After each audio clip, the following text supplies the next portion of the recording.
Hello friends, welcome to my channel visual art history Mahi S. Friends, June 2014 का ये net का first paper है जिसको मैं सॉल्व करने जा रही हूँ। इसमें स्टार्टिंग में ही दिया है, टाइमिंग है one hour, okay. Maximum marks है 100 and number of question in the booklet 60, okay. तो इसमें हम पढ़ते हैं इसका परीक्षार्थियों के लिए निर्देश। जो लोग फर्स्ट टाइम एग्ज़ाम देने जा रहे हैं नेट का, उनके लिए काफ़ी हेल्पफुल है ये। तो आप इसको एक बार देख लीजिए, आपको पेपर समझ लेना पड़ेगा कैसे होता है, क्या होता है। तो फर्स्ट अटेम्प्ट में भी आपका नेट जेआरएफ क्लियर हो जाता है अगर आपने अच्छे से प्रिपरेशन की हो, 10 ईयर का बैक का पेपर आपने सॉल्व कर लिया हो या आपने अच्छे से उसको पढ़ाई कर लिया हो, तो फर्स्ट अटेम्प्ट में भी नेट जेआरएफ क्वालिफाई किया जा सकता है। सेकंड नंबर का जो इसमें है, देखो, इस प्रश्न पत्र में 60 बहुविकल्पीय प्रश्न हैं जिनमें से उम्मीदवार को किसी भी 50 प्रश्न का उत्तर देना है। This paper consist of 60 multiple choice types of questions, out of which candidate would be required to answer any 50 questions। ठीक है, तो इस तरह से 50 प्रश्न के अधिक प्रश्नों के उत्तर देने पे उम्मीदवार द्वारा दिए गए प्रथम 50 प्रश्नों का मूल्यांकन ही किया जाएगा। परीक्षा प्रारंभ होने पर प्रश्न पुस्तिका आपको दे दी जाएगी। पहले 5 मिनट आपको प्रश्न पुस्तिका खोलने तथा उनके निम्नलिखित जांच के लिए मिलता है। तो ये हो गया, आपको ये OMR सीट की तरह फिल करना है। यहाँ पे बताया गया है कि प्रत्येक प्रश्न के लिए 4 उत्तर विकल्प होंगे, ABCD दिए गए, उनको आपको सही उत्तर के वृत्त को पेन से भरकर काला करना है। उदाहरण के अनुसार ऐसे दिया हुआ है। रफ वर्क जो भी करेगा उसका अंतिम पृष्ठ पर करना है और OMR पत्रक पर नियत स्थान के अलावा अपना नाम, रोल नंबर, फ़ोन नंबर या कोई भी ऐसा चिन्ह जिससे आपकी पहचान हो सके, अन्य अनुचित साधन का प्रयोग करते हैं जैसे कि अंकित किए गए हैं। उत्तर को मिटाना या सफ़ेद स्याही से बदलना तो परीक्षा के लिए अयोग्य घोषित किए जा सकते हैं। अब एक और ऑप्शन में है, केवल नीले काले बॉल पॉइंट पेन का ही इस्तेमाल करें। ठीक है, गलत उत्तरों के लिए कोई नकारात्मक उत्तर अंक नहीं है। अब स्टार्ट करते हैं अपना क्वेश्चन। फर्स्ट क्वेश्चन देखते हैं। यहाँ फिर से दिया हुआ है, इस प्रश्न पत्र में 60 बहुविकल्पीय प्रश्न है, प्रत्येक प्रश्न के 2 अंक है। अभ्यर्थी को कोई भी 50 प्रश्नों के उत्तर देने हैं। यदि 50 से अधिक प्रश्नों के उत्तर आपने दिए तो प्रथम 50 के ही जांच किए जाएंगे। क्वेश्चन नंबर फर्स्ट है, मौखिक संचार में व्यवधान आने को कहते हैं। Breakdown in verbal communication is describe as. इसका आंसर हो जाएगा डी, एंट्रोफी। एंट्रोफी क्या होता है? किसी प्रणाली में मौजूद या अनुपस्थित नियम को मापने का तरीका है। A way of measuring the amount of order presence और एब्सेंस इन द सिस्टम। इसका सिमिलर होता है डिफ्लेक्शन और डिटोरिएशन। ओके, नेक्स्ट क्वेश्चन है, निम्नलिखित में से किस क्षेत्र में संचार के टेलीफोन मॉडल का सर्वप्रथम विकास हुआ था? The telephone model of communication was first developed in the area of, answer है डी, सूचना सिद्धांत, information theory. Next third, Dada Saheb Phalke पुरस्कार वर्ष 2013 के लिए किसे दिया गया था? तो right answer is Gulzar. The Dadasaheb Phalke award for 2013 has been conferred on Gulzar. छायाचित्रों को डैश करना आसान नहीं है। Photography are not easy to what? Answer number C, विसंकेतन, डिकोड मीन्स फोटोग्राफी को आप कभी भी एक बार जब प्रिंट हो जाता है तो उसमें आप कुछ भी डिकोड नहीं कर सकते हैं। नेक्स्ट क्वेश्चन है फिफ्थ, टेलीविज़न को चालू करने पर जो कण कण से दिखाई पड़ते हैं उन्हें निम्नलिखित में से क्या कहा जाता है? तो right answer is C, snow. The grain that appear on the television set when operate are also referred to as snow. Answer number 6, एक वृत्तिका संचार में एनकोडर डिकोडर हो जाता है। एनकोडर डिकोडर हो जाता है feedback. In circular communications in the encoder become a decoder when there is feedback. Question number 7, एक डाकघर में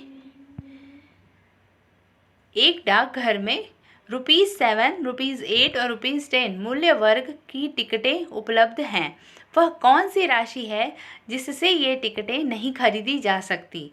तो आंसर नंबर ए हो जाएगा 19। तो 19 से ये टिकटें नहीं खरीदी जा सकती हैं। ये रीजनिंग का क्वेश्चन आ गया है। किसी कोडिंग विधि के अंतर्गत शब्द क्वेश्चन को डोमेस्टिक के रूप में कोड किया गया है। इसी कोडिंग के में शब्द रिस्पॉन्स को क्या कहा जाएगा? राइट आंसर इज सी, ओमेसीसेन। ठीक है, right answer is C, OMESIECEM। ठीक।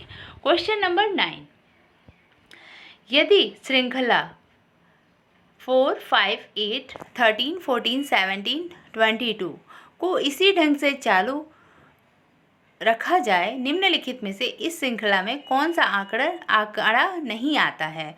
If the series 4, 5, 8, 13, 14, 17, 22 is continued in the same pattern, which one of the following is not term of this series?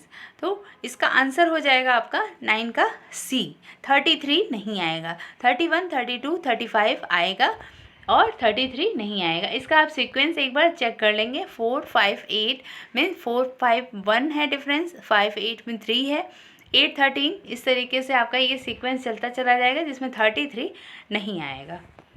Question number 10, BBFEIIMLPP की श्रृंखला को निम्न विकल्पों में से एक का चयन करके पूरा कीजिए।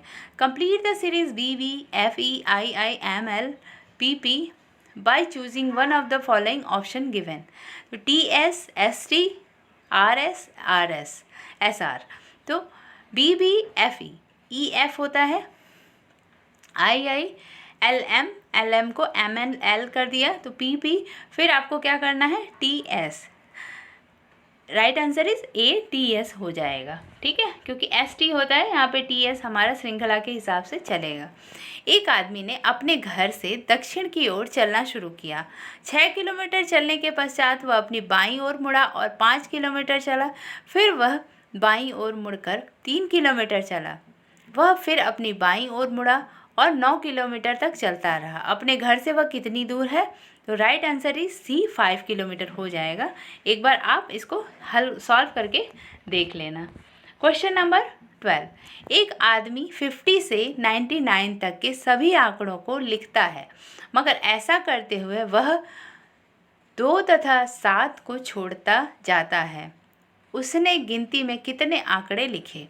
तो आप ऐसे कर सकते हैं कि 50 to 99 तक काउंट करके उसमें 2 और 7 के जो भी डिजिट आएंगे उसको छोड़ देंगे।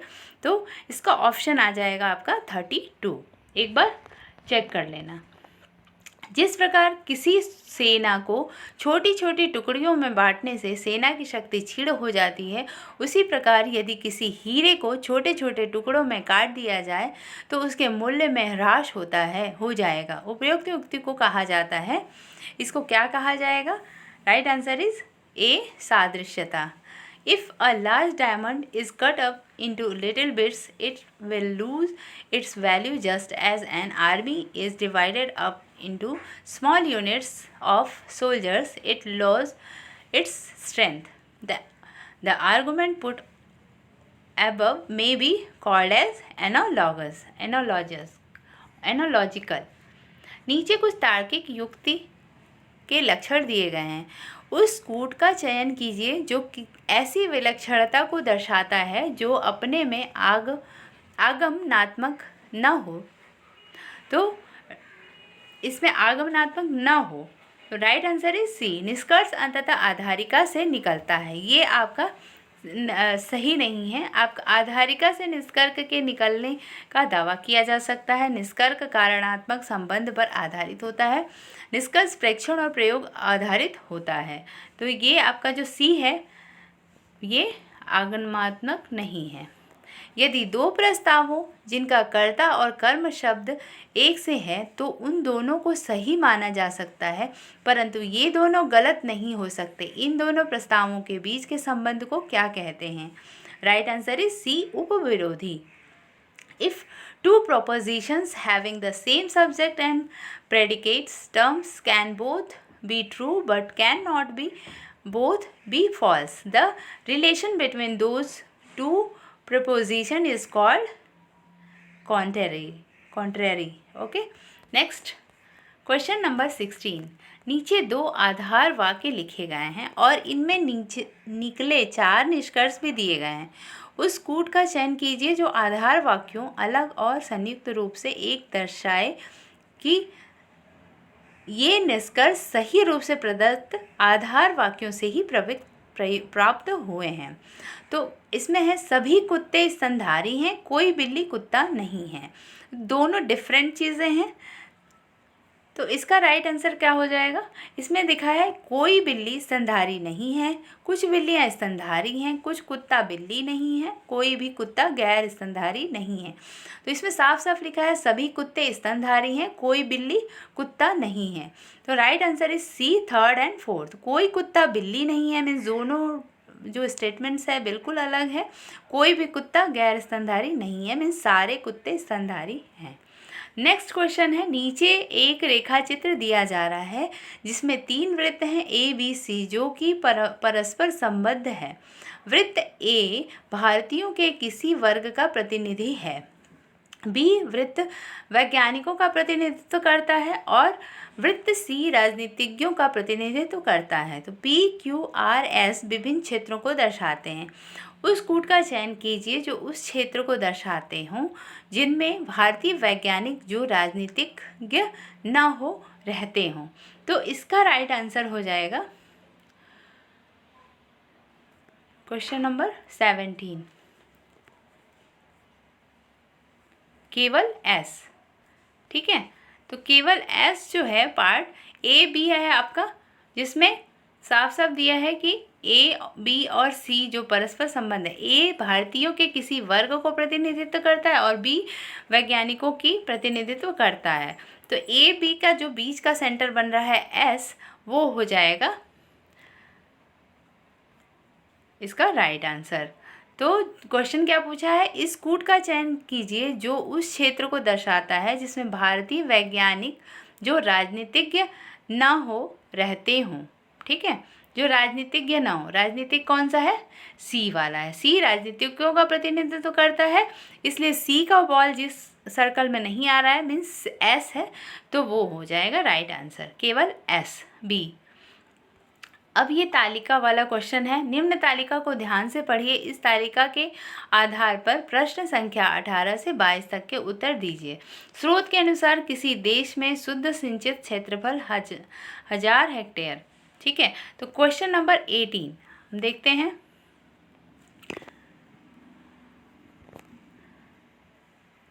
क्वेश्चन नंबर 18, 1997 से 98 से 2005 से 2006 की अवधि में सिंचाई के निम्न में से किस स्रोत के अंतर्गत शुद्ध सिंचित क्षेत्रफल में सर्वाधिक कमी प्रतिशत दर्ज हुई थी? तो राइट आंसर इसका हो जाएगा सी, जो कि हम यहाँ पे इसकी तालिका में देखेंगे। तालाब है जो 1997 से 98 से लेके 2005 से 6 के कॉलम में इनका सर्वाधिक कमी प्रतिशत दर्ज किया गया है। 19 वर्ष 2002-3 से 3-4 के दौरान किस सिंचाई के स्रोत के अंतर्गत शुद्ध सिंचाई क्षेत्रफल में सर्वाधिक प्रतिशत वृद्धि दर्ज की गई थी? तो राइट आंसर हो जाएगा इसका डी, अन्य स्रोतों में। यहाँ पे है अन्य स्रोत, उसमें आपका 2002 से 3 और 2003 से 4 के दौरान शुद्ध सिंचित क्षेत्रफल में सर्वाधिक प्रतिशत वृद्धि दर्ज की गई है। क्वेश्चन नंबर 20, किस वर्ष तालाब द्वारा शुद्ध सिंचाई में सर्वाधिक वृद्धि दर प्राप्त की गई है? तो राइट आंसर इज डी, 2005 से 6। किस वर्ष तालाब द्वारा शुद्ध सिंचाई में सर्वाधिक वृद्धि दर प्राप्त की गई है? तो 2005 से 6 में आप देखेंगे कि सर्वाधिक वृद्धि दर प्राप्त की गई है। आप तालिका का एक बार अच्छे से पहले समझना पड़ेगा। और आपको ऑप्शन में है 60 क्वेश्चन और 50 क्वेश्चन करने हैं, तो आपको जो टफ लगे उसको आप छोड़ते जा सकते हैं और उसमें आपको ये तालिका वाला थोड़ा टाइम लगेगा। अगर आप एक्सपर्ट हैं तालिका में तो आप उसको कर लें, और नहीं एक्सपर्ट हो, आपको टफ लग रहा हो, तो इस क्वेश्चंस को आप छोड़ सकते हैं। 21 तालिका में दिए वर्षों एवं समांकों को देखकर बताइए कि सिंचाई के किस स्रोत द्वारा सर्वाधिक बार शुद्ध सिंचित क्षेत्रफल में ऋणात्मक वृद्धि दर्ज की गई है? तो राइट आंसर इज ए, सरकारी नहर। फिर से आप तालिका पे जाएंगे और सरकारी नहर का आपको चेक करना पड़ेगा, ठीक है। नेक्स्ट क्वेश्चन है 22, निम्न में से किस वर्ष कुल शुद्ध सिंचाई क्षेत्रफल में नलकूप तथा अन्य कुओं का हिस्सा सर्वाधिक था? तो राइट आंसर इज सी, 2002 और 3 का है। नेक्स्ट क्वेश्चन है 23, FTP इस संक्षिप्त रूप से क्या भाव है? The acronyms of FTP stand for. FTP क्या होता है? राइट आंसर इज फाइल स्थानांतरण protocol, file transfer protocol. Next question, ये हो गया आपका कंप्यूटर से रिलेटेड क्वेश्चंस। तो तालिका एक आ गई, तालिका के बाद अब कंप्यूटर से रिलेटेड क्वेश्चन आ गए हैं। निम्नलिखित में से कौन सा फाइल प्रकार का की छाया बिंदु रेखा नहीं है? तो फाइल प्रकार आप देखेंगे PNG, GIF, BMP, image graphic किसमें नहीं है? GUI। तो right answer is D, GUI। PNG भी होता है, GIF और BMP ये सब होते हैं ग्राफिक प्रिंट फाइल्स के फॉर्मेट, बट जो GUI है ये फाइल फॉर्मेट नहीं है। प्रथम वेब ब्राउज़र है सी, वर्ल्ड वाइड वेब, WWW जिसको बोलते हैं उसको प्रथम web browser, first web browser है। When a computer is booting, BIOS is loaded to the memory by, किस में BIOS लोड होती है? तो जब कंप्यूटर बूटिंग कर रहा हो तो मेमोरी में BIOS किसके द्वारा लोड किया जा रहा होता है? Right answer is B, ROM, ROM द्वारा किया जाता है, ठीक है। क्वेश्चन नंबर 27, निम्नलिखित में से कौन सा बाकी के 3 के समान नहीं है? क्या है? MAC address, hardware address, physical address, IPS address. तो right answer is D, IP address. IP address बहुत ही डिटेल में है, आप इसको गूगल कर सकते हैं IP एड्रेस क्या होता है। निम्नलिखित में से IP एड्रेस की पहचान कीजिए। IP एड्रेस की पहचान इसमें 202.50.20.148, सी ऑप्शन सही है इसका। ये है आपका IP एड्रेस की पहचान है। भारत में जनसंख्या लगभग 1.2 बिलियन है। मान लीजिए कि भारत में बिजली की औसत खपत प्रति व्यक्ति प्रति वर्ष 3 मेगाजूल है। तो यदि इस खपत को कार्बन आधारित ईंधनों से पूरा किया जाए और कार्बन उत्सर्जन की दर 15 × 16 6 किलोग्राम प्रति किलो जूल हो, तो भारत से प्रति वर्ष कुल कार्बन उत्सर्जन कितना होगा? तो राइट आंसर इसका राइट आंसर नहीं है, ये क्वेश्चन ही गलत है, इसमें रॉन्ग क्वेश्चन करके दिया हुआ है। निम्नलिखित नगरों में से कौन सा नगर हाल ही के समय में नगरीय कोहरे से सर्वाधिक प्रभावित है? ये उस समय का करंट अफेयर का क्वेश्चन है। तो उस समय ये बीजिंग था। Which of the following cities has been worst affected by urban smog in recent time? तो ये इस समय का करंट अफेयर से क्वेश्चन आया हुआ है। ताज़ा जलाशयों में जैविक प्रदूषण के प्राथमिक स्रोत, the primary source of organic pollution in the fresh water bodies is, क्या है? सी, मल जल का बहिस्राव, ठीक है, सीवेज इफ्लुएंट। क्वेश्चन नंबर 32, लहर एक प्राकृतिक आपदा है जिसमें भारी मात्रा में सामग्री का उद्भेदन होता है, जबरदस्त हवाएं चलती हैं, जल की बलवतें लहरें उठती हैं, जबरदस्त हवाएं और बलवती लहरें उठती हैं। राइट आंसर इज ए, भारी मात्रा में सामग्री का उद्भेदन होता है। क्वेश्चन नंबर 33, जलवायु परिवर्तन के भयावह परिणामों से बचने के लिए विश्व के सभी देशों में यह सहमति है कि औद्योगिक समय की औसत तापमान की वृद्धि की तुलना में धरती के सतह तापमान को किस सीमा के आगे न बढ़ने दिया जाए। Right answer is a, 1.4 degree Celsius से 2 डिग्री सेल्सियस तक। क्वेश्चन नंबर 34, राष्ट्रीय आपदा प्रबंधन प्राधिकरण केंद्र के किस मंत्रालय के अधीन कार्य करता है। The national disaster management authority function under the union ministry of, किसके अंतर्गत काम करता है ये, गृह मामले के, होम अफेयर्स के अंतर्गत काम करता है। क्वेश्चन नंबर 35, सूची 1 को सूची 2 से सम्मिलित कीजिए और प्रदत्त कूट से सही उत्तर का चयन कीजिए। बाढ़, सूखा, भूचाल, ज्वालामुखी।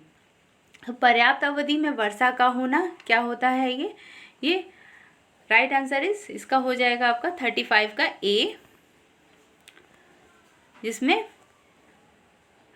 बाढ़, अतिवर्षा एवं जल का असमान वितरण, सूखा, पर्याप्त अवधि में वर्षा का न होना, भूचाल, धरती की चट्टानों में उठती लहरों के मार्ग में हलचल पैदा करना, और ज्वालामुखी एक छिद्र जिससे पिघले हुए पदार्थ निकलते हैं। ठीक है, तो ये हो गया आपका राइट आंसर ए, जिससे मैच कर सकते हैं।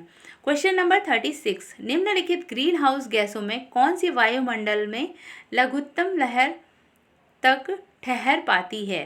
Right answer is C, methane. Question number 37, निम्नलिखित कथनों पर विचार कीजिए और सही उत्तर का चयन प्रदत्त कूट से करिए। ये सब जो क्वेश्चन थे इससे पिछले, वो आपके एनवायरनमेंट से आ गए हैं। देश में सर्वाधिक सौर विकिरण राजस्थान में है। वायु ऊर्जा में भारत देश विश्व का 5वां सबसे बड़ा देश है। वायु ऊर्जा का सर्वाधिक मात्रा तमिलनाडु से प्राप्त होता है। भारत में यूरेनियम की प्राप्ति का प्रमुख स्रोत जादूगुड़ा है। Right answer is C, second और थर्ड। वायु ऊर्जा में भारत देश विश्व का 5वां सबसे बड़ा देश है, और वायु ऊर्जा में डी होगा इसका, फर्स्ट एंड फोर्थ। देश में सर्वाधिक सौर विकिरण राजस्थान में है, और भारत में यूरेनियम की प्राप्ति का प्रमुख स्रोत जादूगुड़ा है। ये क्वेश्चन कई बार आता है कि भारत में यूरेनियम की प्राप्ति का प्रमुख स्रोत कहाँ पर है, तो जादूगुड़ा है। ये लर्न कर लेना। निम्नलिखित में से कौन योजना आयोग का वास्तविक कार्यकारी मुखिया है। Right answer is B, deputy chairman. Who among the following is the de facto executive head of the planning commissions? Right answer is B, deputy chairman. विधि के विषय के रूप में शिक्षा किस सूची में आती है। शिक्षा समवर्ती सूची में आती है, कॉन्करेंट लिस्ट में आती है। Education as the subject of legislation figures in concurrent list. Question number 40, निम्नलिखित में से कौन केंद्रीय विश्वविद्यालय है। राइट आंसर इज पौंडीचेरी विश्वविद्यालय, सेकंड है विश्व भारती, थर्ड है HNB गढ़वाल विश्वविद्यालय, कुरुक्षेत्र विश्वविद्यालय। तो इसका राइट आंसर क्या हो जाएगा, ए, फर्स्ट, सेकंड और थर्ड। ये सेंट्रल गवर्नमेंट के अंतर्गत आते हैं, पौंडीचेरी, विश्व भारती और HNB गढ़वाल विश्वविद्यालय। क्वेश्चन नंबर 41, प्रस्तुत कथन पर विचार कीजिए जिसमें 2 तर्क 1 और 2 हैं। भारत में एक सशक्त एवं सुदृढ़ लोकपाल चाहिए। हाँ, यह नौकरशाही में भ्रष्टाचार को समाप्त करने में महत्वपूर्ण भूमिका निभाएगा। नहीं, यह ईमानदारी अधिकारियों को त्वरित निर्णय लेने से हतोत्साहित करेगा। तो राइट आंसर इज ए, केवल तर्क एक ही प्रबल है। हाँ, यह नौकरशाही में भ्रष्टाचार को समाप्त करने में महत्वपूर्ण भूमिका निभाएगा। क्वेश्चन नंबर 42, निम्नलिखित में से किस विश्वविद्यालय ने मेटा विश्वविद्यालय की अवधारणा को अपनाया है। Right answer is B, Delhi विश्वविद्यालय। Which of the following university has adopted the meta university concepts, Delhi university. Question number 43, निम्नलिखित कथनों में से कौन सा कथन केंद्रीय विश्वविद्यालय के संबंध में सही है? Right answer is C, first, second और थर्ड। केंद्रीय विश्वविद्यालय की स्थापना संसद के अधिनियम से होती है।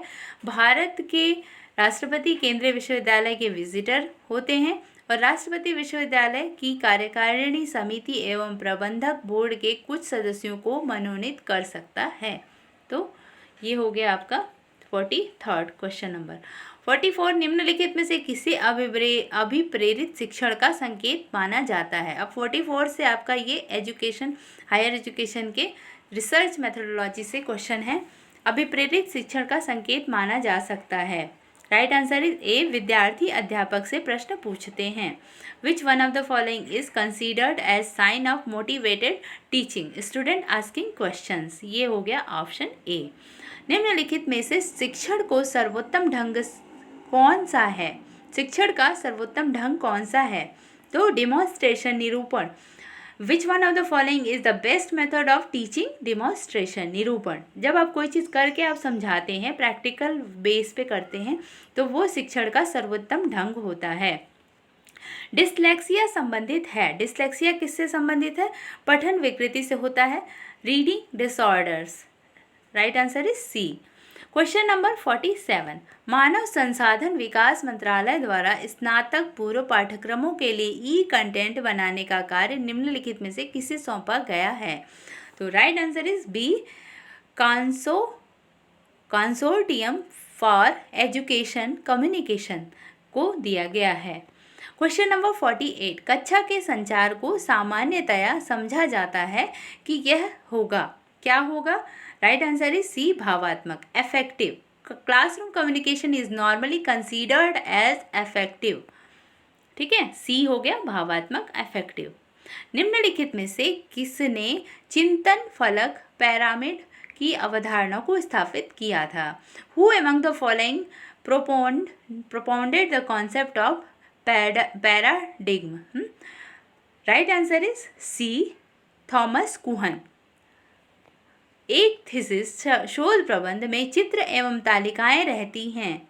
राइट आंसर इज डी, मूल पाठ में ही, द टेक्स्ट इटसेल्फ। हाँ, the thesis, figure and tables are included in the text itself. शोध प्रबंध कथन है, रिसर्च मेथोडोलॉजी से एक क्वेश्चन है। शोध प्रबंध कथन है, दृढ़ कथन है। The thesis statement is an assertion।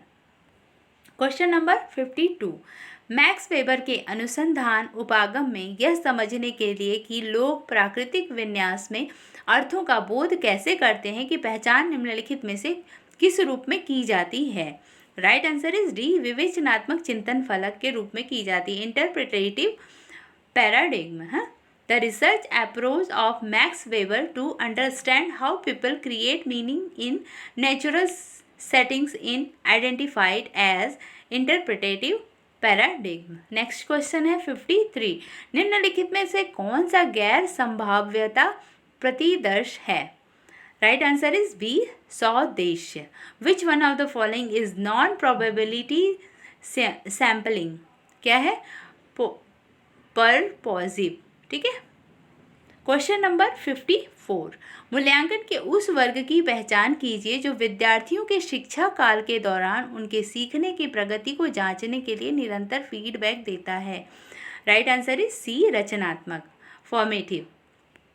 Question number 55, तत्कालिक उपयोग में आने वाली अनुसंधान धारा क्या है? राइट आंसर इज बी, क्रियात्मक। क्वेश्चन नंबर 56, ये है एक कंप्रीहेंशन जिससे आपको 56 to 5 क्वेश्चंस ऐसे आ जाएंगे। तो ये बहुत ही लेंदी है, आपको पूरा ये पढ़ के मुझे बताना पड़ेगा।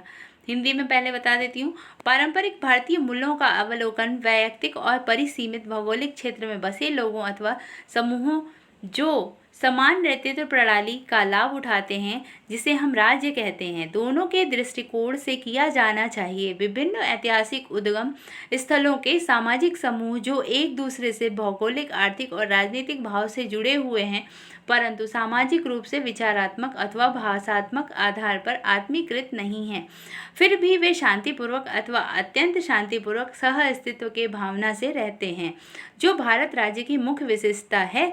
आधुनिक भारतीय विधि के कुछ ऐसे नियमों को निर्धारित करेगी जिसका संबंध मुख्यतया पारिवारिक व्यवस्था से है, जैसे कि लंगोट किसी प्रकार की पहनी जाती है अथवा पगड़ी किस तरह बांधी जाती है, क्योंकि इस आधार पर एक क्षेत्रीय समूह के सदस्य के रूप में वादियों की पहचान की जा सके एवं उन्हें अपनी पारंपरिक विधि को अपनाने का अवसर प्राप्त हो सके। हालांकि उनके पूर्वजों ने वह क्षेत्र 3-4 शताब्दियों पूर्व ही छोड़ दिया था। उपरोक्त प्रयुक्त शब्द राज्य से हमें भ्रमित नहीं होना चाहिए। व्यक्ति और राज्य के बीच संघर्ष हो, ऐसा कुछ नहीं था। यह स्थिति कम से कम विदेशी राज्य की स्थापना से पूर्व न की थी। जिस प्रकार राज्य की प्रभुसत्ता की अवधारणा या चर्च राज्य द्विभाजन भी नहीं था।